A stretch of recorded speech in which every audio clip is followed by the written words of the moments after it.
ابراہیم علیہ السلام کی جو تاریخ ہے نا وہ یقینی ہے.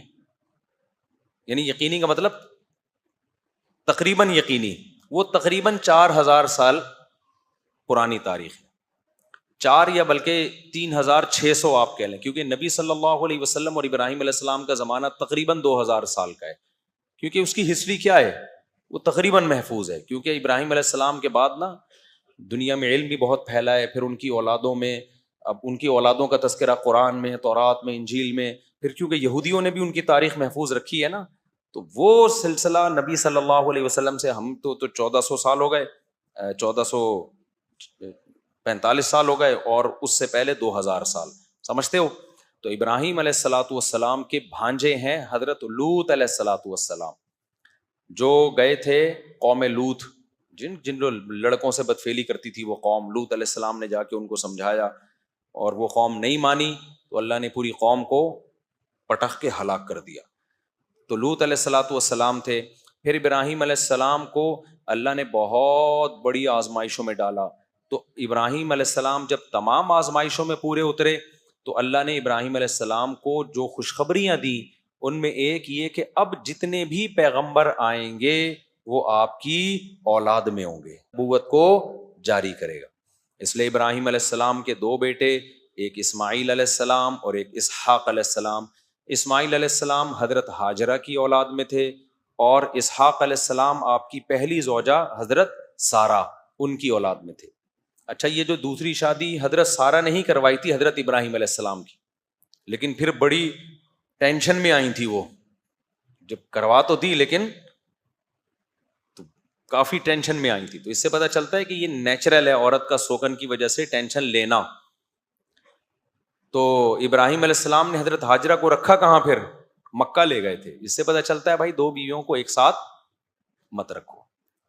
سمجھتے ہو؟ اگر آپ نے 2 یا 4 کو ایک گھر میں رکھا, خود آپ کو کسی بیابان میں جا کے رہنا پڑے گا. ابراہیم علیہ السلام نے اللہ کا حکم بھی تھا اس میں, بھائی وہاں لے جاؤ ان کو. تو اسماعیل علیہ السلام وہاں پیدا ہوئے, اسماعیل علیہ السلام تو تھے وہاں, وہ جو پھر جو واقعہ ہوا جو ہم دوڑ لگاتے ہیں صفا مروہ پہ. اور ادھر اسحاق علیہ السلام حضرت ابراہیم علیہ السلام کے بیٹے. اسحاق علیہ السلام بھی پیغمبر.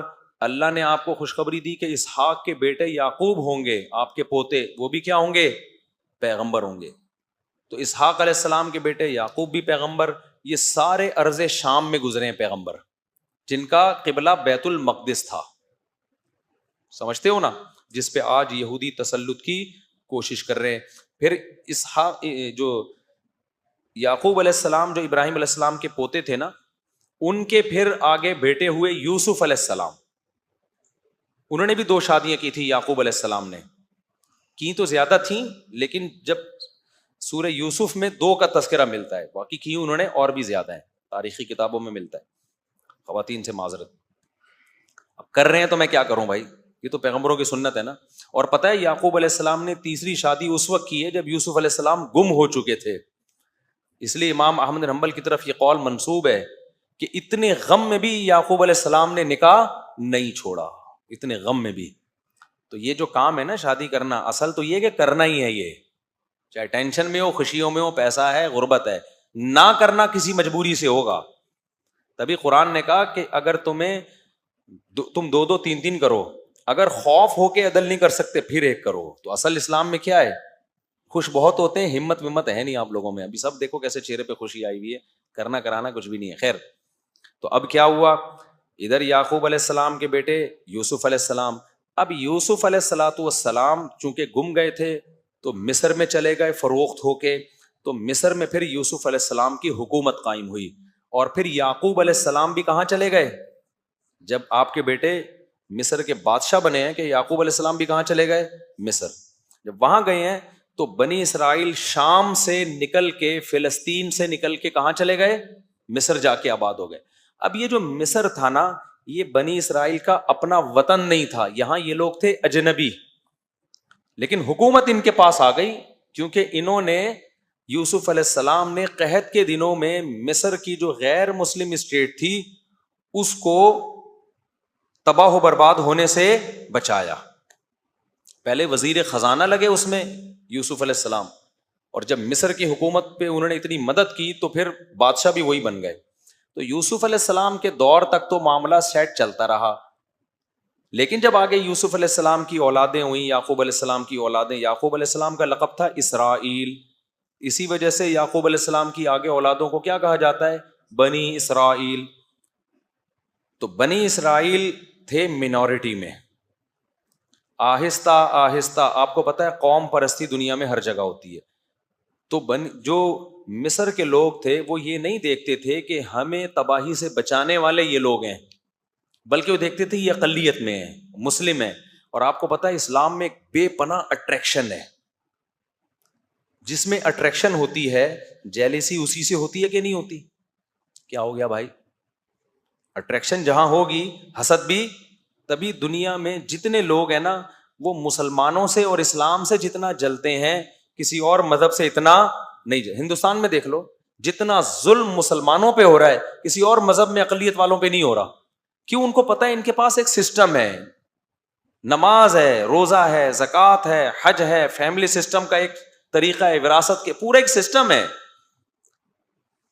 ڈاکٹر ذاکر نائک کو 1 سال کے لیے انڈیا میں آزاد چھوڑ دو آپ, یا ان جیسے کسی آدمی کو جو اس طرح اوپنلی تبلیغ کرے, آدھا انڈیا مسلمان ہو جائے گا, کیونکہ کسی کے پاس دلائل کی دنیا میں جواب نہیں ہے. تبھی تو یہ لوگ باتیں کرتے ہیں, آزادی دیتے نہیں ہیں کسی کو.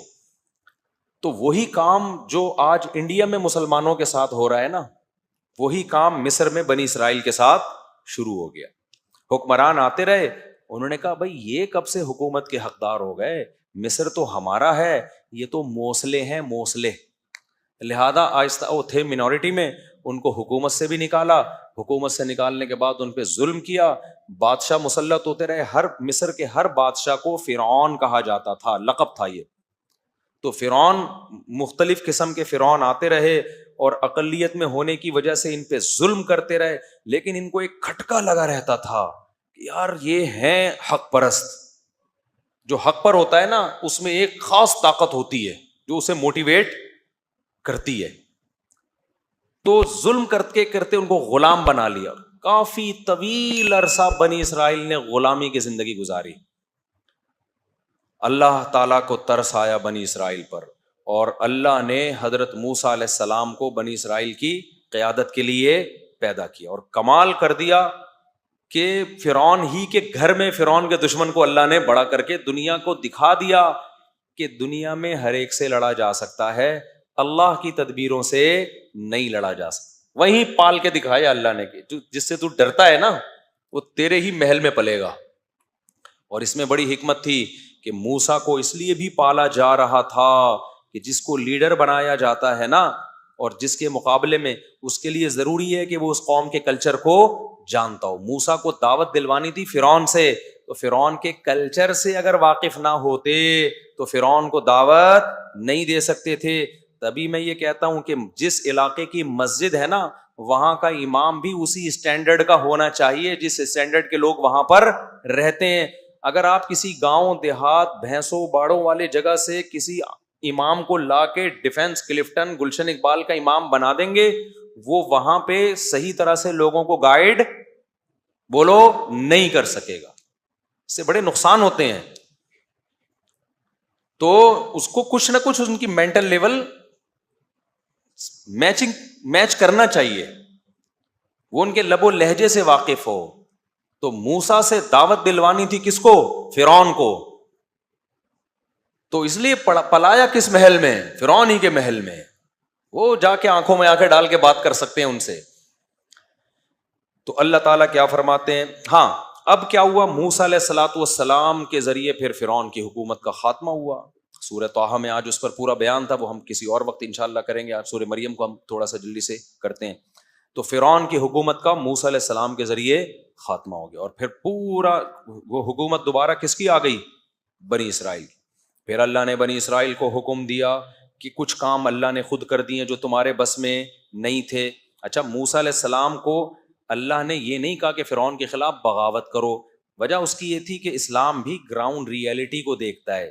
بہت پاورفل حکومت تھی جو اپنے اوپر ظلم سہ رہی تھی, وہ ظلم کے خلاف آواز نہیں کرتی, وہ بندوقیں توپیں لے کے فرعون کے محل پہ چڑھائی کیسے کرتی. تو گراؤنڈ ریئلٹی یہ تھی کہ بھائی ان سے لڑا نہیں جا سکتا, اس لیے صبر صبر صبر.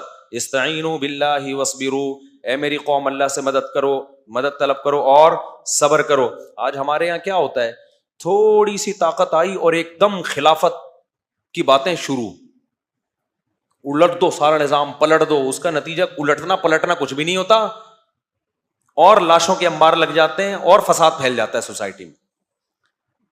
جب یہ لڑائی ہوئی تھی نا یہودیت کی 67 یا 71 کی جو وار ہوئی تھی نا عربوں کی اور اسرائیل کی, پتہ ہے آپ کو عرب اسرائیل جو جنگ ہوئی تھی, مولانا ابو الحسن علی ندوی رحمۃ اللہ علیہ نے کہہ دیا تھا اس میں فتح اسرائیل کو ہوگی, عربوں کو نہیں ہوگی. حالانکہ عرب اس وقت بہت پرہیزگار تھے اور بہت بڑی تعداد میں تھے, اور سب میں لڑنے کا بے پناہ جذبہ تھا. ابو الحسن علی ندوی بہت بڑے عالم گزرے ہندوستان میں, بڑے محقق, آج ان کی ساری پیشگوئیاں پوری ہو رہی ہیں. انہوں نے کہا تھا فتح کس کو ہوگی, اسرائیل کو. لوگ حیران ہوئے کہ حضرت آپ کیا بات کر رہے ہیں, ادھر عرب اتنے, مصر بھی لڑ رہا ہے, لبنان بھی لڑ رہا ہے, اور سعودی عرب بھی تعاون کر رہا ہے. تو انہوں نے کہا کہ جہاں حقیقت اور صورت کا مقابلہ ہوتا ہے نا, وہاں کامیابی حقیقت کو ملتی ہے, صورت کو نہیں. کہا کہ یہاں صورت تو ہے, نعرے, جذبے, سجدوں کے محراب, اللہ کی یاد میں رونا, شہادت کے جذبے, تیاری نہیں ہے. یہودی کے پاس کچھ بھی نہیں ہے, تیاری پراپر کر کے میدان میں اترا ہے. اسے پتا تھا کہ مصر سے بھی حملہ ہو سکتا ہے, میں جب یہ کروں گا, پہلے سے اس نے اس کا انتظام کیا ہوا تھا. خفیہ ایجنسیاں چھوڑی ہوئی تھیں کہ مصر کے طیارے اڑنے کا پروگرام بنائے نا تو بتا دینا ہمیں, تاکہ ہم ایئرپورٹ پہ ہی تباہ کر دیں ان کو. تو ہوا یہ کہ مصر کے طیارے ابھی تیاری کر رہے تھے نا, جہازوں پہ کپڑا پڑا مار رہے تھے صبح اٹھ کے, یار اسرائیل نے حملہ کیا, چلو ہم بھی تھوڑا سا شیمپو ویمپو سے نہائیں. ان کے پائلٹوں نے کہا کہ ہم بھی جا کے, ظاہر ہے وہ یہودی ہے, وہ پہلے سے اس کو پتا تھا کہ یہ چین سے تھوڑی بیٹھیں گے جب ہم حملہ کریں گے فلسطین پہ. تو اس کو پہلے سے تیاری تھی کہ کہاں کہاں سے حملہ ہو سکتا ہے. اتنی ایجنسی کے لوگ اس نے گھسیڑ دیے تھے پہلے سے, وہ 50 سال سے اس کی تیاری کر رہا تھا, اور پوری پراپر تیاری کے ساتھ اس کو. تو ہوا یہ کہ ابھی اس نے پورا اڈا ہی اڑا دیا کس کا, ایئر اٹیک کا. تو مولانا ابو الحسن ندوی چونکہ حالات دیکھ کر آئے ہوئے تھے نا سارے, انہوں نے کہا ادھر جذبہ بہت ہے, تیاری بالکل بھی بولو نہیں ہے, باتیں ہیں تیاری نہیں ہے. ادھر پوری پراپر تیاری ہے اسرائیل کی. آج بھی یہی کچھ ہو رہا ہے, پھینکتے رہو بس, میں یہ کر دوں گا, میں یوں کر دوں گا. کچھ لوگ رو رہے ہیں آ کے, ابے تمہارے پاس پیکج کیا ہے؟ پھر مولویوں کو برا بھلا کہہ رہے ہوتے ہیں, ممبر پہ بیٹھ کے شادیوں کی باتیں کر رہے ہیں, جہاد کر نہیں رہے. تم بھی تو مولویوں کی مخالفتیں کر رہے ہو ممبر پہ بیٹھ کے, تم کیا کر رہے ہو, تم کون سا جہاد کر رہے ہو؟ تو باتیں کرنے پر گورنمنٹ کی طرف سے کوئی پابندی نہیں ہے. تیاری دیکھو, قرآن میں اللہ نے کہا, کیا کہا, اعدوا لهم ما استطعتم من قوہ, تم دشمن کے خلاف طاقت اور قوت تیار کرو. اعدوا کا مطلب پہلے تیاری کرو اس کی. قرآن نے یہ نہیں کہا کہ دشمن کے خلاف راتوں کو اٹھ کے رونا شروع کر دو ابھی سے, اور شہادت کے لیے جیکٹیں یعنی چلو وہ بھی کسی حد تک تیاری میں آتی ہے جو جیکٹیں تیار ہوتی ہیں, لیکن شہادت کے لیے تقریریں شروع کر دو, جذبہ بڑھاؤ. یہودی کہتا ہے جذبہ گیا بھاڑ میں, پہلے تم یہ دیکھو تمہارے پاس ٹینک ہیں جو مقابلہ کر سکتے ہیں. پھر بین الاقوامی طاقتوں کو اپنے ساتھ ملانے کے لیے اس نے کیسی کیسی چالیں چلی ہیں. آج ہم سمجھتے ہیں کہ امریکہ اسرائیل کو سپورٹ کر رہا ہے. امریکہ یقیناً اسرائیل کو سپورٹ کر رہا ہے, لیکن آپ کو پتا ہے امریکہ نے اسرائیل نے امریکہ کو دبوچا ہوئے یوں کر کے کہ تیرا باپ بھی مجھے سپورٹ کرے گا. وہ کمبل والا واقعہ سنا کے بس تفسیر کی طرف آتا ہوں. ایک آدمی نے دریا میں دیکھا کمبل بہہ رہا ہے, کسی نے کہا بھائی اس کو لالچی تھا, اس کو کمبل چاہیے تھا ہر قیمت پہ. لوگوں نے کہا چھوڑ دے, دریا میں جائے گا, اتنا تیز دریا. اس نے کہا فری پھوکٹ کا کمبل کون چھوڑتا ہے بھائی, تیرتا وہ اندر گیا. وہ کمبل نہیں, وہ ریچھ تھا, کیونکہ اوپر سے تو منہ تو نظر نہیں آ رہا تھا. اب جا کے کمبل نے پکڑ لیا اس کو نا, ریچھ نے پکڑ لیا. اب یہ چھڑوانے کی کوشش کر رہا ہے, چھوٹ نہیں رہا. تو اس کے دوست نے کہا بھائی کمبل کو چھوڑ دے, اگر نہیں تیرے کنٹرول میں آ رہا. کہہ رہا ہے میں تو چھوڑوں, کمبل نہیں چھوڑ رہا مجھے. تو امریکہ کی عوام بھی امریکہ کے خلاف احتجاج کر رہی ہے کہ اسرائیل میں یہ ہو رہا ہے, غزہ میں ظلم ہو رہا ہے. امریکہ کہہ رہا ہے میں تو اسرائیل کو چھوڑوں، اسرائیل مجھے نہیں چھوڑ رہا. ابھی میری گردن اسرائیل نے دبوچی ہوئی ہے. اتنا سا ملک ہے، سازشیں کر کر کے نا پلاننگ کی ہے 100 سال پہلے کہ یار ہم منورٹی میں ہیں، بزنس اپنے قبضے میں لو. جتنی ملٹی نیشنل بڑی بڑی کمپنیاں ہیں ساری کس کی ہیں؟ زیادہ تر یہودیوں کی ہیں، زیادہ تر یہودیوں. ایسا جال بچھا ہے اور ہمارے پاس کوئی پلاننگ سرے سے نہیں. ہماری پلاننگ پتہ ہے کیا ہے؟ ایک دھماکہ اپنے ہی ملک میں اور کر دو خلافت کے نام پہ، تاکہ تھوڑا سا جو دم رہ گیا ہے نا وہ بھی کیا ہو، ختم ہو، تاکہ ہماری حکومتیں بھی انہی دھماکوں سے ہی نمٹتی رہیں. پھر ایک دھماکہ وہاں، ایک دھماکہ وہاں، ایک دھماکہ وہاں، ایک دھماکہ وہاں، وہ دھماکے بس. وہ کوئی پلاننگ نہیں ہے کہ اس کا رزلٹ کیا نکلے گا آگے جا کے. تو ہمارا ابو الحسن ندوی نے کہا تھا کہ جنگ اس میں عربوں کو، حالانکہ اس وقت کے عرب میں اور آج میں زمین اور آسمان کا فرق ہے. سمجھتے ہو؟ افغانستان میں جب رشیا آیا ہے نا تو پوری دنیا نے مل کے مدد کی ہے افغانستان کی. پوری دنیا نے قربانی بے پناہ دی افغانوں نے. تو بہت زبردست ایک طریقے سے کام ہوا ہے. اس کے بعد جا کے روس کے پاؤں کھڑ کے ختم کیے. آج کیا ہو رہا ہے غزہ میں؟ کون مدد کر رہا ہے ان کی؟ یہاں سے ہم آٹے بھر بھر کے بھیج رہے ہیں، پراٹھے بنا بنا کے کھاؤ. وہ کیا کرے گا بےچارے؟ تو نہ ہونے سے یہ بھی غنیمت ہے، نہ ہونے سے یہ بھی ہے. یہ نہیں کہ آپ مدد کرنا چھوڑ دیں. تو آٹے بھیج رہے ہیں، چاول بھیج رہے ہیں، راشن بھیج رہے ہیں، چلو ٹھیک ہے پیٹ بھر جائے ان کا. لیکن یہ اس طرح سے تھوڑی ہوگا جب تک، اور یہ افراد نہیں، جب تک یہ جو مسلم کنٹریز ہیں یہ متحد ہو کے پلاننگ کر کے ایک لائحہ عمل نہیں بناتے کہ ماضی میں ہم سے کیا غلطیاں ہوئی ہیں، ان غلطیوں کو ہم نے ریپیٹ نہیں کرنا. اس کے بعد جا کے یہ کام ہوگا تو ہوگا. ورنہ بھائی یہ جو جس طرح سے ابھی چل رہا ہے نا، اللہ مدد کر دے تو دیکھو وہ تو پھر اللہ سے تو کوئی لڑ نہیں سکتا. وہ تو 313 کو 1000 پہ فتح عطا فرما سکتا ہے. اور ہمیں امید ہے انشاءاللہ، کیونکہ ان کی قربانیاں رنگ لائیں گی انشاءاللہ. تو کیونکہ احادیث سے تو ہمیں یہ پتہ چلتا ہے کہ یہودیت کا بیڑا غرق ہونے والا ہے آخری دور میں. جو ہے نا یہ جو یہودیوں کو عزت ملی ہے نا، یہ اصل میں یہ وہ اس عزت کی مثال ایسے، قرآن تو جگہ جگہ کہتا ہے ان کے لیے مقدر میں ذلت ہے. سوال پیدا ہوتا ہے ذلت ہے تو انہوں نے تو امریکہ کو دبوچا ہوا ہے. تو دیکھو ذلت کے لیے نا پہلے عزت ضروری ہوتی ہے. ہمیشہ عزت دار آدمی کو ذلیل کیا جاتا ہے، ذلیل پہلے سے مزید ذلیل نہیں ہوتا. تو اللہ یہودیوں کو بہت ساری قومیں مسلط ہوئی ہیں، ذلیل کرتی رہی ہیں. اس دفعہ اللہ کیا کر رہے ہیں کہ ایک دفعہ آخری تم عزت حاصل کر لو، اس کے بعد طبیعت سے تم کیا ہوگے؟ ذلیل. وہ ایک آدمی ایک محلے میں گیا نا، آ کے کہنے لگا شکر ہے میری عزت نہیں ہے اس محلے میں. لوگوں نے کہا کیوں؟ کہہ رہے میں یار ذلیل ہو جاتا اگر میری عزت ہوتی. عزت ہے ہی نہیں تو ذلیل بھی نہیں ہوا. تو لیکن ہمارے کوئی پروگرام نہیں ہے جو اسرائیل نے تیاری کی ہے. ہم اسباب کی دنیا سے غافل ہیں. تو ایسے تھوڑی ہوتا ہے. اللہ نے قرآن میں کیا کہا ہے کہ ان اللہ لا یغیر ما بقوم حتی یغیروا ما بانفسہم. اللہ نے کسی قوم کی حالت اس وقت تک چینج نہیں کی ہے جب تک وہ خود اپنے آپ کو چینج نہیں کرتے. تو ہم چینج ہی نہیں کرتے اپنے آپ کو، اور من حیث القوم چینج نہیں کرتے ہیں، باتیں پھینکتے رہیں گے. اسکالرز بھی آ کے نا اور تخریب کاری کر رہے ہیں خلافت اور جہاد کے نام پہ. وہ بھی کچھ نہیں کر رہے ہوتے. ہر تھوڑی دیر میں فیس بک پہ کلپ آ رہا ہے، یہ مولوی کچھ نہیں کر رہے، یہ مولوی یوں نہیں کر رہے، یہ مولوی. تو تو کیا کر رہا ہے یار؟ تو بتانا بھائی، تم بھی تو بتاؤ کیا کر رہے ہو. تم بھی تو پھینک رہے ہو نا بیٹھے باتیں بیٹھ کے. کوئی پیکج دو. اس کی میں ایک مثال دیتا ہوں بس، یہ پھر آگے چلتا ہوں. ایک صاحب میرے پاس آئے، مجھے کہنے لگے میں نوجوانوں میں اتنا کام کرنا چاہ رہا ہوں، یہ کام بڑا زبردست. انہوں نے مجھے لگا کہ بس 5 سال میں پاکستان میں خلافت راشدہ کا دور قائم ہونے والا ہے. مجھے کہنے لگے کہ اب آپ نا ایک میرے چینل پہ ایک ریکارڈنگ کروا دیں کہ یہ بندہ اتنا کام کرنا چاہ رہے، اس کے ساتھ تعاون کریں، چندہ بندہ دیں، اس کا بڑا ویژن ہے. ابے میں نے کہا کچھ کام تو کر کے دکھا میرے بھائی. میں تیرے لیے چندے کا اعلان کروں، کروڑوں روپے لے کے تو مارکیٹ سے شارٹ. کچھ کام کر کے دکھاؤ، میں دیکھوں گا کہ 4 سال میں کیا آؤٹ پٹ آیا ہے، 5 سال میں کیا آؤٹ پٹ آیا، اس کا کیا رزلٹ نکلا. پروگرام شروع میں ہی وڑ تو نہیں گیا کہیں تمہارا؟ جو تھوڑا بہت پروگرام چل رہا ہے ایسا نہ وہ بھی وڑ جائے. 15 سال یا 10 سال پہلے وہ بندہ آیا تھا، 10 سال ہو گئے، کخ ایک کیل بھی نہیں ٹھوکی ہوگی کہیں جا کے نظام تبدیل کرنے کے لیے. تو آپ کچھ کرو نا. اگر کوئی پازیٹو کام کرتے ہو تو وہ کیا ہے شاعر نے کہا ہے نا کہ لوگ شامل ہوتے رہیں گے، کارواں بنتا رہے گا. کام کرو آپ، خود پبلک دیکھے گی. تبلیغی جماعت 2 آدمیوں نے شروع کی تھی اور آج پوری دنیا میں ہے یا نہیں ہے؟ کوئی پبلسٹی کی، کوئی پمفلٹ لگایا انہوں نے، لوگوں نے دیکھا یار کام ہو رہا ہے، شامل ہوتے چلے گئے. اب اتنے بڑے بڑے اجتماع ہو رہے ہیں کہ ان کے لیے کنٹرول کرنا ممکن نہیں ہے.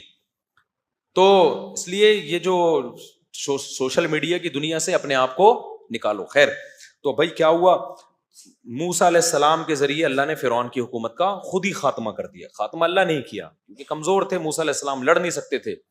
جب خاتمہ ہوا ہے تو پھر اب اللہ میاں نے کہا کہ کچھ کام میں نے کیے ہیں، اب کچھ کام تم کو بھی کرنے پڑے. اب تمہارے پاس ایک حکومت آ گئی ہے، اب جو تمہارا شہر ہے نا بیت المقدس، اب تم وہاں پہ اٹیک کرو، حملہ کرو، جہاد کرو. اب ایسا ہی نہیں ہوگا کہ ہر جگہ کے لیے الگ الگ موسیٰ آئیں گے. سمجھ میں آ رہی ہے بات کی نہیں آ رہی؟ فلسطین میں ایک الگ موسیٰ بھیجوں گا میں جو بیت المقدس پہ قبضہ کرے گا. بھائی یہاں تو تم غلام تھے، تمہاری طاقت نہیں تھی، اب تو تمہیں ایک پاور مل گئی ہے نا، ایک اسٹیٹ مل گئی ہے، ریاست مل گئی ہے، اب کیا کرو، چلو جی. لیکن وہ اتنا عرصہ غلامی میں رہ کے ڈھیٹ ہلے ہی نہیں، اور موسیٰ علیہ السلام سے کہنے لگے اذهب انت وربك فقاتلا انا هاهنا قاعدون. اے موسیٰ بہت طاقتور لوگ ہیں، اتنے لمبے لمبے قد ہیں. اپنی انٹیلیجنس بھیجی تھی انہوں نے، جا کے دیکھ کے آؤ، تھوڑے چھوٹے سائز کے ہوئے تو لڑ لیں گے، تھوڑا 6 فٹ سے اوپر کے ہوئے تو نہیں لڑیں گے. تو انہوں نے جا کے چٹا لے کے گئے وہ لوگ نا، بندے ناپ ناپ کے آئے. انہوں نے بولا بھائی بہت قومن جبارین، بڑے طاقتور لوگ ہیں، ہم ان سے نہیں لڑ سکتے. موسیٰ علیہ السلام کی قوم میں 2 لوگ تھے نیک لوگ. اللہ کہتے ہیں قال رجلان من الذین یخافون انعم اللہ علیہما. ہمارے حضرت اس آیت کو پڑھتے تھے اور کہتے تھے کیسے خوش قسمت لوگ تھے وہ. بنی اسرائیل میں کچھ نیک لوگوں میں 2 نے کہا جن پر اللہ کا انعام تھا. قرآن کہہ رہا ہے یخافون، اللہ سے ڈرتے تھے. انہوں نے کہا اے میری قوم، جب اللہ کہہ رہا ہے لڑو، اس کا مطلب وہ مدد کرے گا. ایک ہوتا ہے نا آپ اپنی رائے سے لڑ رہے ہو تو اس میں رائے غلط بھی ہو سکتی ہے، صحیح بھی، لیکن جب اللہ کا حکم آ گیا اب تو غلط ہونے کا امکان ہے ہی نہیں. تو انہوں نے کہا لڑو، تم دیکھنا ہمت ذرا سی کرو گے، تم اس شہر میں داخل ہو گے، اللہ تمہیں فتح دے دے گا. تو اللہ نے ان کو کیا کہا، یہ وہ 2 لوگ تھے جن پر اللہ کا انعام ہوا. کتنے خوش قسمت لوگ کہ ان 2 کا تذکرہ قرآن نے الگ سے کیا ہے. لیکن وہ قوم نے کہا اے موسیٰ اذهب انت وربک، آپ جائیں اور آپ کا رب جاؤ. جس رب نے فرعون کو ہلاک کر دیا وہی رب اس قوم کو بھی ہلاک کرے گا. انا ہاہنا قاعدون، ہم یہیں بیٹھے ہوئے ہیں، ہم دیکھ رہے ہیں کہ پوزیشن کیا ہوتی ہے. اگر فتح ہو گئی تو ہم آ جائیں گے، نہیں ہوئی تو ہم یہیں ٹھیک ہے. پھر کس قدر غصہ آیا ہوگا موسیٰ علیہ السلام کو. آپ سوچو یار کہ تم نے فرعون کا غرق ہونا دیکھ لیا. تو اس سے پتہ چلتا ہے بھائی چند افراد سے قوموں کی تقدیر کے فیصلے نہیں ہوتے. چند افراد تو وہاں بھی نیک تھے، قوم کو دیکھا جائے گا تو 4 آدمیوں کے ٹھیک ہونے سے قوم ٹھیک نہیں ہوتی. تو موسیٰ علیہ السلام نے جب یہ سنا نا، موسیٰ علیہ السلام نے کہا اللہ میں تھک گیا ہوں، اب تو کیا کر، میں اپنے اور اپنے بھائی کا مالک ہوں، ان پہ میں زبردستی نہیں کر سکتا، لہذا میری اس قوم سے جان چھڑا دے. بس تو اس قوم سے کیا کر دے، جان چھڑا دے، مجھے اس کا لیڈر بننا ہی نہیں ہے. یہ غلط قوم جو ہے اس کا لیڈر مجھے بنا دیا گیا. آج یہودی اسرائیل کر رہا ہے اور کہہ رہا ہے کہ یہ ہمارا ہے. تم نے موسیٰ کو ستایا کتنا ہے. میں پہلے یہ تھوڑا مکمل کر لوں نا، پھر بتاؤں گا کہ آج یہ کیوں یہودی اتنا اچھل رہے ہیں. تو پھر کیا ہوا، 40 سال تک وہ اسی میدان میں بھٹکتے رہے ہیں. وہیں موسیٰ علیہ السلام کا انتقال ہوا، ہارون علیہ السلام کا انتقال ہوا، پھر انہی کے خادموں میں سے یا انہی کی اولادوں میں سے اللہ نے کسی کو نبوت دی. 40 سال کے بعد جا کے پھر ان پر وحی ہوئی کہ اب آپ جہاد کرو. تو پھر ان لوگوں نے جہاد کیا اور پھر اس جہاد کی برکت سے اللہ نے فتح عطا فرمائی. اور اسی میں قرآن کہتا ہے کہ ایک کمانڈر تھے، مجاہد تھے، کمانڈر بھی نہیں تھے، جن کا نام تھا داؤد. کیا نام تھا؟ وہ ایک عام سپاہی تھے لیکن عبادت گزار تھے، جو پھر بعد میں داؤد علیہ السلام بنے. تو داؤد تھے، انہوں نے بہت بہادری سے وہ لڑے. امیر کا نام تھا طالوت، اور مقابلہ جس قوم سے تھا اس کے کمانڈر کا نام تھا جالوت. تو بنی اسرائیل کے کمانڈر تھے طالوت. اچھا اس میں بھی دیکھو، نبی نے جب کہا نا لڑو، تو انہوں نے کہا کہ ہمارا کوئی امیر نہیں ہے.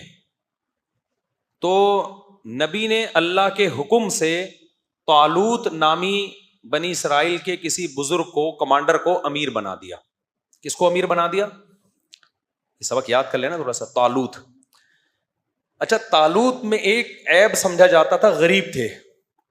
بنی اسرائیل نے کہا یہ تو غریب آدمی ہے, ہم غریب آدمی کو اپنا امیر نہیں بنا سکتے. یہ پوائنٹ ٹو بی نوٹڈ ہے, اس کو سمجھو, جو آج دینداروں میں بڑی خرابی آ گئی ہے. نبی نے کہا کہ دیکھو اللہ نے ان کو دو چیزوں میں تم پہ فضیلت دی ہے, زادہ بسطۃ فی العلم والجسم. فوج کا کمانڈر بننے کے لیے دو چیزیں ضروری ہیں, ایک لڑنے کی نالج, لڑائی کا تجربہ. یہاں علم سے مراد کیا ہے؟ نالج ہے اس کے, کیسے لڑا جاتا ہے, دشمن کی سازشوں کو کیسے سمجھا جاتا ہے. دوسری بات اس کی صحت اچھی ہو. ٹی بی کے مریض کو کمانڈر بولو نہیں بنایا جا سکتا, چاہے کتنا ہی نیک ہو. یہ نہیں کہا کہ یہ تم میں سب سے بڑے چونکہ بزرگ ہیں, ان کی تہجد کی رکعتیں سب سے بولو نا زیادہ ہیں, اور روزے پابندی سے رکھتے ہیں. یہ بھائی ہو سکتا ہے بہت سارے بزرگ بنی اسرائیل میں ان سے بھی اچھے ہوں. کہا بھائی لڑائی کے لیے جو چیز چاہیے نا, ایک نالج ہونی چاہیے, تجربہ ہونا چاہیے, تجربے سے بھی نالج آتی ہے نا. دوسرا جسمانی صحت خاندانی ہونی چاہیے. تبھی تو ہم واگا بارڈر پہ جاتے ہیں نا, اپنے جب دیکھتے ہیں وہ لمبے لمبے قد تو اچھا لگتا ہے ہمیں. صحت, میں برما گیا, وہاں کی میں نے آرمی دیکھی, میں نے کہا یار ان کو تو گرفتار کرنے کا دل چاہ رہا ہے. وہاں سب بیچارے چھوٹے چھوٹے سے ہوتے ہیں, تو میں نے کہا ان کا میرا دل چاہ رہا ہے میں ان کو خود گرفتار کر لوں, لیکن خیر ان کے پاس بندوق بھی ہوتی ہے. تو یہ بھی ایک خوب سمجھ لو کہ جو کام جس سے لینا ہے نا, اس میں اس کی اہلیت کا ہونا ضروری ہے.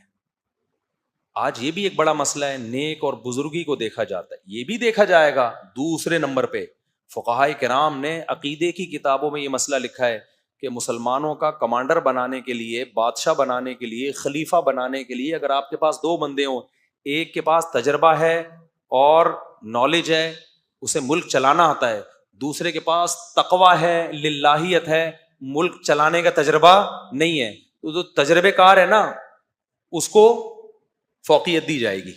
دیکھو ملک چلانا گاڑی چلانے سے زیادہ مشکل ہے یا نہیں ہے؟ مجھے ایک بات بتاؤ. ابے کیا ہو گیا بھائی, ملک چلانا گاڑی چلانے سے زیادہ مشکل ہے یا نہیں؟ آپ نے کبھی ایسا ہوا کہ گاڑی چلانے کے لیے 4 مہینے لگے ہوئے بزرگ کو بٹھا دیا کہ کوئی بات نہیں چلانی نہیں آتی لیکن اتنے پہنچے ہوئے ہیں نا, اللہ ان کی مدد کرے گا انشاءاللہ, کیونکہ بہت نیک ہیں لہذا اللہ ان کی مدد کرے گا. اور بھائی اللہ نے کب کہا کہ میں مدد کروں گا؟ وہ ٹھوک دے گا گاڑی کو. اس میں کوئی سٹا لگانے والا چرسی ہیروئنچی ہوگا نا, لیکن چلانی آتی ہوگی. آپ بولے کہ تو بیٹھ جا بھائی, وہ بزرگ بھی بولیں گے بیٹا تو چلا لے, میں پیچھے بیٹھ کے اللہ اللہ کر رہا ہوں. تو مقصد اللہ اللہ کا ہرگز مذاق اڑانا نہیں ہے. ذکر کی اسلام میں جتنی فضیلت ہے بے انتہا فضیلت ہے, لیکن جو جس کام کا اہل نہیں ہے اسے وہ کام سونپ دینا یہ تباہی اور بربادی ہے. اور یہ آج مارکیٹ میں ہول سیل کے حساب سے ہو رہا ہے, سمجھتے ہو. تو ان کا کمانڈر بنا دیا طالوت کو بنی اسرائیل کے. یہ تاریخ کا سمجھنا ضروری ہے آپ کو. اب جب طالوت کمانڈر بنے ہیں, بنی اسرائیل نے کہا ہم نہیں مانتے, انہوں نے کہا ماننا پڑے گا بھائی, ان کے جسم بھی صحت بھی اچھی ہے اور علم بھی ان کے پاس زیادہ ہے. مجبوراً مانا انہوں نے. پھر جا کے لڑائی ہوئی ہے, لڑائی میں 1/3 تو بنی اسرائیلی ویسے ہی بھاگ, بلکہ 1/3 نہیں 2/3 بھاگ گئے. جنگ تھی وہ, اور اللہ کی نافرمانی بھی کی انہوں نے, میدان جنگ میں گناہ بھی کیا, گناہ سے اور حوصلہ پست ہوتا ہے. تو جب 2/3 تو بھاگ گئے, 1/3 رہ گئے, انہوں نے اللہ سے دعائیں مانگی, ربنا افرغ علینا صبرا, اے اللہ ہم پر صبر کو انڈیل دے, وثبت اقدامنا, اور ہمارے قدموں کو مضبوطی سے جما دے. یہ بڑا پیارا منظر ہوتا ہے خدا کی قسم, جب اللہ کا حکم ہو لڑنے کا اور آپ اللہ کے حکم پہ ٹھہرے ہوئے اور آپ کمزور ہو, پھر یہ دعائیں مانگنے کا بڑا لطف ہے.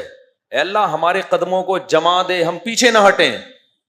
اللہ نے جمایا ان کے قدموں کو. سامنے بہت بڑا ان کا سردار تھا جالوت, وہ بھی ظاہر ہے علم میں اور جسم میں طاقتور تھا نا, تبھی تو اس کو کمانڈر بنایا تھا.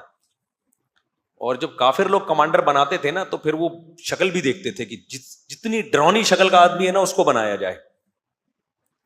یہ تو پھر بھی نہاتے تھے نا مسلمان, وہ لوگ تو نہاتے بھی نہیں تھے کہ وہیں سے بدبو سے ہی پوری فوج دیکھ کے بھاگ جائے دور.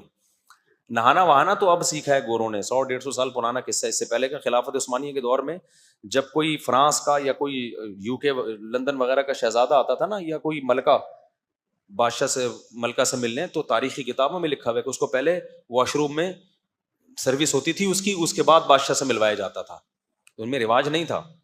تو اب کیا ہوا ہے کہ اسی جو طالوت کی قوم میں جو ہے نا، طالوت کے جو ماتحتوں میں ایک فوجی تھے داؤد علیہ السلام ان لوگوں میں تھے جو بھاگے نہیں تھے. اور نہ صرف یہ کہ بھاگے نہیں، جب قوم کمزور ہو، دشمن طاقتور ہو، ایسے موقع پہ بہادری دکھانا بڑے کمال کی بات ہوتی ہے. داؤد علیہ السلام نے ڈائریکٹ ہدف کس کو بنایا؟ جالوت کو. ایسے موقع پہ تو ہر آدمی کہہ رہا ہوتا ہے میں بس ہلکی ہلکی یوں یوں یوں نا تلوار چلاتا رہوں، نمبر آ جائے میرے اور جان بچ جائے. داؤد علیہ السلام نے کیا کیا؟ ہدف کس کو بنایا؟ جالوت کو. بڑی بہادری کی بات ہے. اور داؤد علیہ السلام عبادت گزار بھی بہت تھے. عبادت کے ساتھ یہ چیز ہو تو پھر مزہ ہے.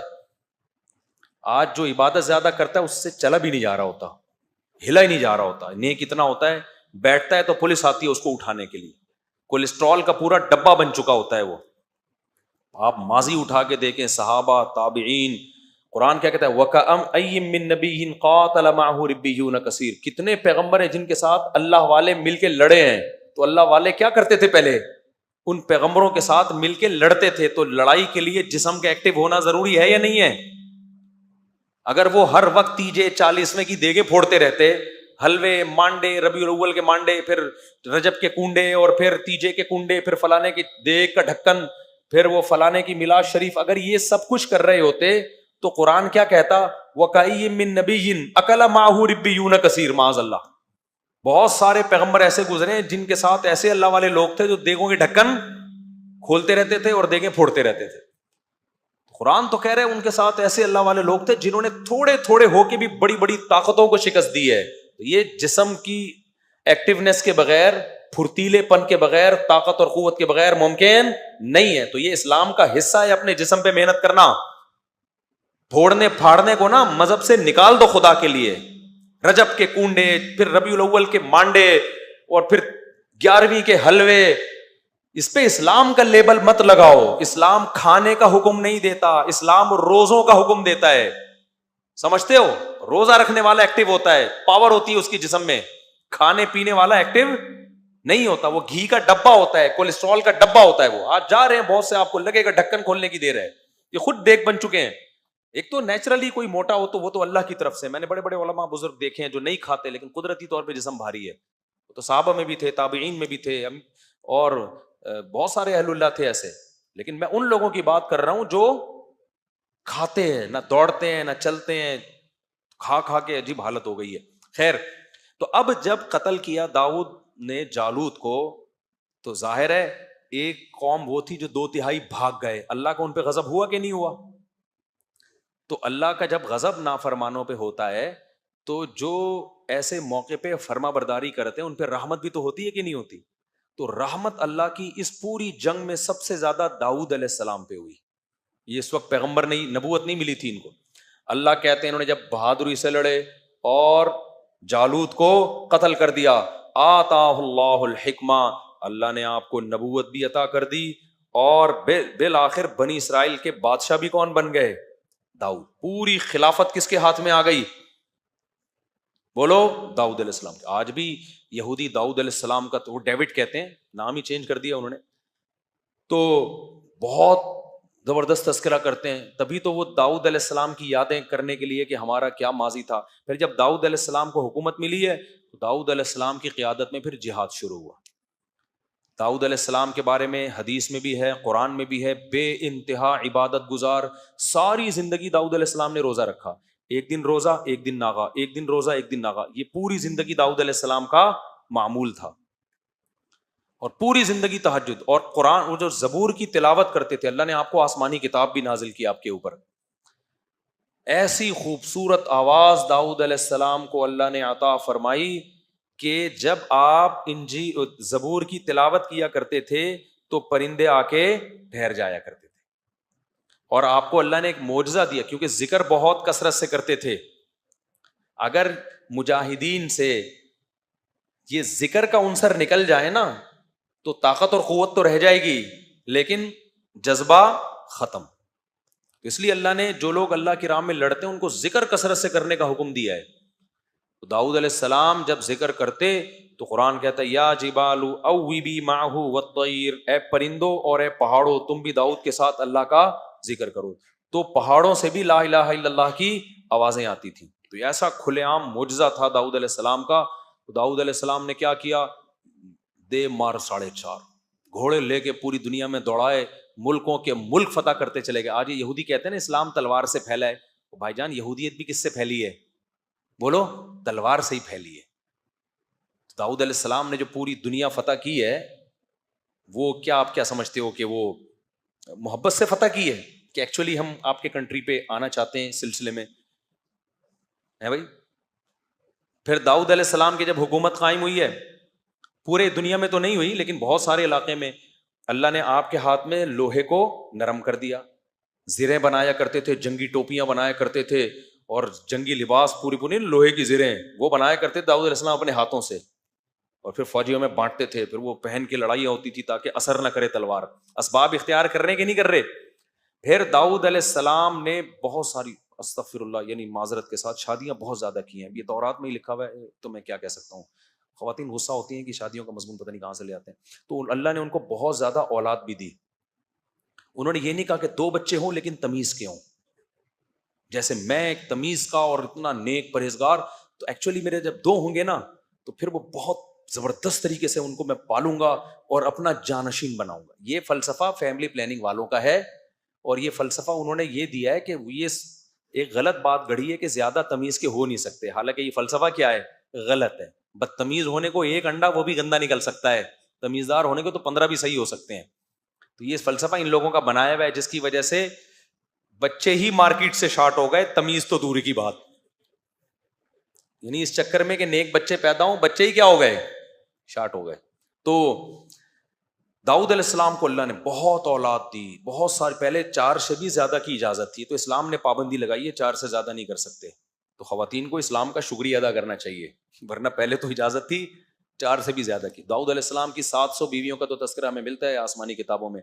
تو آپ لوگ خدا کے لیے ایک دم نا صحتیں نہیں ہیں، آپ لوگ ایک دم جوش. میں نے بتایا نا میرا ایک شاگرد تھا بہت باریک سا، بہت دبلا سا، اتنا دبلا تھا میں اس کو کہتا تھا جم جاؤ تھوڑا ویٹ لفٹنگ کرو. وہ کہتا تھا مجھ سے ویٹ نہیں اٹھتا. میں نے کہا تنکے کے 2 طرف بٹن لگاؤ، یوں کر کے اٹھایا کرو.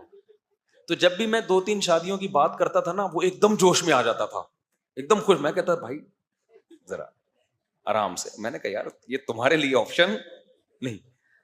میں نے کہا تم شادی کرو گے 4-6 گلوکوز کی بوتلیں پہلے باہر رکھنا. مذاق کرتا تھا، اپنا شاگرد تھا وہ ہنستا تھا میرے مذاق پہ. تو اب داؤد علیہ الصلوۃ والسلام کو اللہ نے بیٹے دیے بنی اسرائیل میں، ان کا نام سلیمان. تو سلیمان علیہ السلام بھی بہت عالی شان پیغمبر.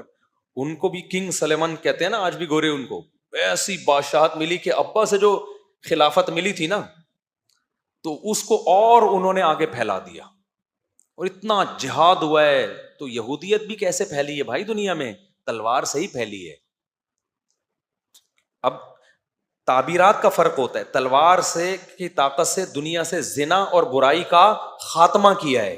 اب آپ اس کو تعبیر کچھ بھی کر لو. تو اب کیا ہے کہ سلیمان علیہ الصلوۃ والسلام کی 100 بیویاں تھیں، صحیح بخاری میں. تو سلیمان علیہ الصلوۃ والسلام کی بھی اولاد ہوئی. تو پھر وہ جب واقعات آئیں گے سلیمان علیہ السلام کے پھر بتاؤں گا میں انشاءاللہ. ابھی تو تھوڑا سا خاکہ آپ کی نظروں میں بٹھا رہا ہوں نا انبیاء کا سلسلے کا. تو سلیمان علیہ الصلوۃ والسلام کی بہت بڑی ریاست قائم ہوئی ہے دنیا میں نا. اللہ نے آپ کے جنات بھی آپ کے تابع کر دیے. یہ حرام مصر دنیا کا عجوبہ ہے یا نہیں ہے؟ تو عین ممکن ہے یہ جنات کا تعمیر کردہ ہو. دنیا حیران ہے نا یار، یہ اتنی بڑی بڑی بے جوڑ اینٹیں جن میں جوڑ نہیں ہے، یہ کون سے کرینوں نے لا کے پہاڑوں کے اوپر رکھی ہیں؟ ہو سکتا ہے جن نے یوں کر کے اٹھا کے ایسے کر کے رکھ دی ہو. اور یہ بھی ممکن ہے کہ اس دور میں ٹیکنالوجی نے ترقی بہت زیادہ کر لی ہو، اس کا بھی پورا امکان ہے. تو یہ ضروری تو نہیں ہے نا کہ سائنسی ترقی ابھی ہوئی ہے، ہو سکتا ہے پہلے ہوئی ہو، پھر دنیا میں کوئی تباہی ہوئی ہو اور سارا پروگرام بڑھ گیا ہو. بہت کچھ ہو سکتا ہے. تو سلیمان علیہ السلام کی قیادت میں بہت بڑے حصے پر ان کی حکومت ہوئی ہے. یہ ساری اللہ نے اولاد ابراہیم کو نوازا ہے. اب چکر کیا ہے، چونکہ ان لوگوں میں پھر برائیاں آنا شروع ہوئی یہودیوں میں، پھر سلیمان علیہ الصلوۃ والسلام کے آگے سلسلہ جو چلا ابراہیم علیہ السلام کا، انہی میں پھر حضرت زکریا علیہ السلام پیدا ہوئے، حضرت عمران پیدا ہوئے، جن کے بارے میں ہمیں نہیں پتا کہ نبی تھے یا نہیں تھے، لیکن قرآن نے ان کا تذکرہ بہت اہتمام سے کیا۔ ان اللہ اصطفیٰ آدم ونوحا وآل عمران علی العالمین، کہ اللہ نے آل عمران کو جہان والوں پر منتخب کیا۔ تو عمران جو تھے، حضرت عمران، ان کی زوجہ، انہوں نے منت مانی کہ میرے ہاں بچہ پیدا ہوگا تو میں اسے بیت المقدس کی خدمت کے لیے وقف کر دوں گی، تو بچہ کے بجائے مریم پیدا ہو گئی، حضرت مریم۔ اچھا، حضرت زکریا علیہ السلام بھی بے اولاد تھے، اور یہ زکریا علیہ السلام تھے حضرت مریم کے خالو، سمجھ رہے ہیں، حضرت مریم کے خالو، یہ بھی بنی اسرائیل کے پیغمبر ہیں اور بہت زیادہ عبادت گزار تھے یہ۔ تو زکریا علیہ الصلوۃ والسلام کا زمانہ نبی صلی اللہ علیہ وسلم سے تقریباً 600 سال، زکریا علیہ السلام، حضرت مریم، حضرت عمران اور حضرت عیسیٰ، یہ 4 بزرگ شخصیات ہیں جن کا قرآن میں تذکرہ ملتا ہے، اور یہ چاروں نبی صلی اللہ علیہ وسلم سے تقریباً کتنا فاصلہ ان کا؟ 600 سال کا۔ ان میں پہلے حضرت زکریا اور یحییٰ علیہ السلام، ان میں پہلے حضرت زکریا ہیں، ان کی زوجہ کے بھانجی ہیں حضرت مریم، سمجھ رہے ہیں، حضرت مریم تھی حضرت زکریا کی زوجہ کی بھانجی، اور حضرت مریم کے بیٹے ہیں حضرت عیسیٰ، اور حضرت زکریا کے بیٹے ہیں حضرت یحییٰ۔ تو یہ 3 پیغمبر ہو گئے، حضرت زکریا، ان کے بیٹے حضرت یحییٰ، اور حضرت زکریا کی زوجہ کے بھانجی حضرت مریم، اور ان کے بیٹے حضرت عیسیٰ۔ تو ان میں حضرت عیسیٰ، یحییٰ اور زکریا، یہ 3 پیغمبر ہو گئے، اور 2 بزرگ شخصیات ہو گئی ان میں، ایک حضرت عمران اور ایک حضرت مریم۔ سمجھتے ہو کہ نہیں سمجھتے؟ اور حضرت عمران کی زوجہ کو بھی آپ انہی میں شامل کر لیں، کیونکہ وہ بھی بہت بزرگ خاتون تھی، انہوں نے منت مانی کہ اللہ میرے بیٹا پیدا ہوگا تو میں اسے بیت المقدس کی خدمت کے لیے وقف کروں گی، تو بیٹے کے بجائے حضرت مریم پیدا ہو گئی۔ تو پھر وہ حیران ہوئی کہ لیس الذکر کالانثیٰ، ظاہر ہے جو کام بیٹے کر سکتا ہے وہ بیٹیاں نہیں کر سکتی، لیکن اللہ کے علم میں تھا کہ اللہ اس بیٹی کو ایسا نوازے گا کہ اس کا نام قیامت تک زندہ رہے۔ قرآن میں کسی عورت کا نام نہیں ہے سوائے مریم کے، ہر عورت کا جب اللہ تذکرہ کرتا ہے نا تو ان کے شوہر یا باپ کی طرف نسبت کر کے۔ حضرت آسیہ جو تھیں فرعون کی زوجہ، ان کو قرآن آسیہ نہیں کہتا، امرأۃ فرعون، فرعون کی بیوی۔ اس سے بھی پتہ چلتا ہے کہ عورت کی پہچان کس سے ہے؟ مرد سے ہے، یا باپ سے یا شوہر سے، نسبت اللہ اسی کی طرف کرتا ہے۔ اور نوح علیہ السلام کی بیوی کافرہ تھی، قرآن کیا کہہ رہا ہے؟ نام نہیں لے رہا، امرأۃ نوح، نوح کی بیوی نے کہا۔ لوط علیہ السلام کی بیوی کافرہ تھی، نام نہیں لیا قرآن نے، امرأۃ لوط، لوط کی بیوی کہا۔ آدم علیہ السلام کی زوجہ جو ہماری ماں تھیں، نام اللہ نے حوا ان کا بیان نہیں کیا، بلکہ اسکن انت و زوجک، اے آدم تو اور تیری زوجہ۔ تو اس لیے خواتین کو چاہیے کہ اپنے گھر کے مردوں کو تھوڑا سا پروٹوکول دے دیا کریں، لبرل بننے کی کوشش گوروں کی طرح نہ کریں۔ مرد کو اس سے خوشی ہوتی ہے جب عورت کہتی ہے میں فلاں کی وائف آپ سے بات کر رہی ہوں، میں فلاں کی بیٹی بنت فلاں بات کر رہی ہوں، تو آدمی کا دل تھوڑا چوڑا ہو جاتا ہے، پھر وہ عورت کو اپنا سمجھنا شروع کر دیتا ہے۔ اور اگر کہے کہ میں مسٹر فلانی بات کر رہی ہوں، میاں کہے گا میں کس سلسلے میں آیا ہوں پھر یہاں پہ۔ اور یہ گوروں نے بھی تھا، مرسز فلاں تھا، چلتا تھا نا گوروں میں، جب تک ان کا فیملی سسٹم چل رہا تھا نا، مرسز، وہ بھی نام نہیں لیتے تھے، یہ چند سال پہلے کی بات ہے، اب تو گوروں نے بھی مرسز ورسز ختم۔ تو صرف حضرت مریم کا نام لیا ہے قرآن نے، اس میں کیا حکمت ہے؟ کیونکہ قرآن بالکل واضح کہنا چاہتا ہے کہ عیسیٰ مریم کے بیٹے ہیں، مریم کے، وہاں اگر فلانی بنتے تو کنفیوژن پیدا ہو سکتی تھی۔ اس سے بھی پتہ چلتا ہے کہ جہاں کنفیوژن کا خطرہ ہو نا، پھر عورت کا نام لیا جائے گا، پھر شرم و حیا نہیں ہوگی۔ جیسے نکاح جب پڑھاتے ہیں تو اس میں لڑکی کا نام اناؤنس کیا جاتا ہے، اس میں یہ نہیں ہو کہ فلانے کی بیٹی اور فلانے کو پتہ نہیں کتنی بیٹی ہیں، کون سی والی کو ہو رہا ہے کون سی کا نہیں ہو رہا۔ جہاں ضرورت ہوگی وہاں نام اناؤنس کیا جائے گا، جہاں ضرورت نہیں ہوگی تو عورت کا نام چھپا دینا یہ بہتر ہے. اس کی نسبت کس کی طرف کر دی جائے؟ اس کے اللہ نے مردوں کو بڑی عزت دی ہے اور اس میں عورت کا بھی فائدہ ہے. عورت اگر مردوں کو رسپیکٹ دے گی نا تو مرد کا دل کیا ہوگا بھائی؟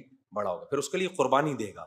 اور اگر اس کی آنکھوں میں آنکھیں ڈال کے بات کرے گی تو پھر آدمی تو پاورفل ہے بھائی, وہ پھر عورت کو رسپیکٹ نہیں دے گا. وہ کہے گا جب تم ہمارے جیسی تو ہم بھی پھر ٹھیک ہے, ہم تھوڑی تمہارے لیے قربانی دیں گے. وہ تو اب کیا ہوا, جلدی سے بات کو سمیٹتا ہوں. زکریا علیہ الصلوۃ والسلام کی بھی اولاد نہیں تھی, اور حضرت تو اس خاندان میں نا اللہ نے کوئی خاص رحمتیں کی, کیونکہ بنی اسرائیل کے یہ سلیکٹڈ لوگ تھے. ان کی خاصیت کیا تھی؟ قرآن کہتا ہے کانوا یسارعون فی الخیرات. حضرت عمران ان کی زوجہ, حضرت زکریا ان کی زوجہ, یہ جو خاندان تھا یہ راتوں کو اٹھ کے عبادت کیا کرتے تھے اور ہم سے دعائیں مانگا کرتے تھے, رغباً و رہبا, جہنم کے خوف سے اور جنت کی لالچ میں.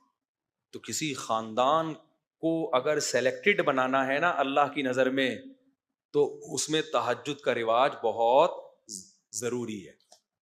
کسی بھی خاندان میں اگر یہ رواج ہے نا رات کو اٹھ کے دعائیں مانگتے ہیں, اور دعائیں کیا یہ نہیں کہ فلانے کی جاب لگ جائے, وہ بھی مانگے آپ, اصل کیا ہے کہ آخرت کی فکر ہو, تو یہ پھر وہ خاندان ہے جو اللہ کی نظر میں بہت زیادہ منتخب ہے. پھر ان کے ساتھ معجزے کرامتیں ہوتی ہیں.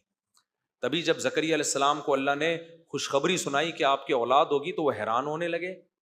ابراہیم علیہ السلام کو جب خوشخبری سنائی آپ کی اولاد ہوگی, حیران ہونے لگے. ان کی بیوی حیران ہونے لگی, کیسے؟ تو اللہ نے فرمایا بھائی تم پر اللہ کی رحمتیں ہیں, برکتیں ہیں. اور پھر اللہ نے بھی فرمایا یسارعون فی الخیرات, یہ لوگ نیکیوں میں ایک دوسرے سے آگے بڑھتے تھے اور ہمیں راتوں کو اٹھ اٹھ کے پکارا کرتے تھے.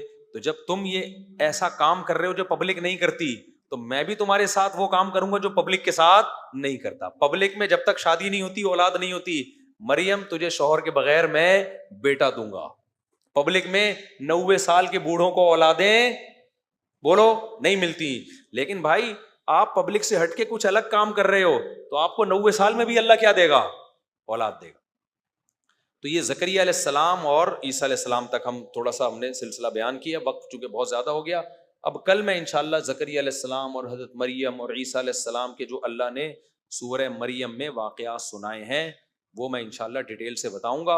اور یہودی جو کہہ رہے تھے نا کہ ہم نے اتنی دنیا پہ حکومت کی ہے, آج بھی یہودی کہتے ہیں ہم تو اللہ کے سلیکٹڈ لوگ ہیں, ہم میں ایسے ایسے پیغمبر گزرے. تو اللہ بتائے گا کہ تم لوگوں نے ناشکری کی انتہا کی ہے, ان پیغمبروں کی تم نے قدر نہیں کی, جس سے اللہ نے یہ خلافت چھین کے اسماعیل علیہ السلام جو حضرت ابراہیم کے دوسرے بیٹے تھے نا, جو مکہ میں پلے تھے, ان کے حوالے کر دیے. اب یہ اہل اسلام کا دین ہے, جس کو فالو کیا جائے گا تو نجات ملے گی. اب یہودیت کو فالو کرنے میں نجات نہیں ملے گی. لیکن یہودیوں کو حسد ہے, وہ اپنا ماضی یاد کرتے ہیں, جی سلیمان اور داؤد, او بھائی وہ تھے, وہ اب نہیں. اور ان کا بھی تم نے حشر کیا کیا تھا, ان کا تم نے میجورٹی نے ان کے ساتھ کیا کیا ہے, تو اس کا کی سزا تم پہ ملی ہے کہ اللہ نے تم سے خلافت اور حکومت چھین لی.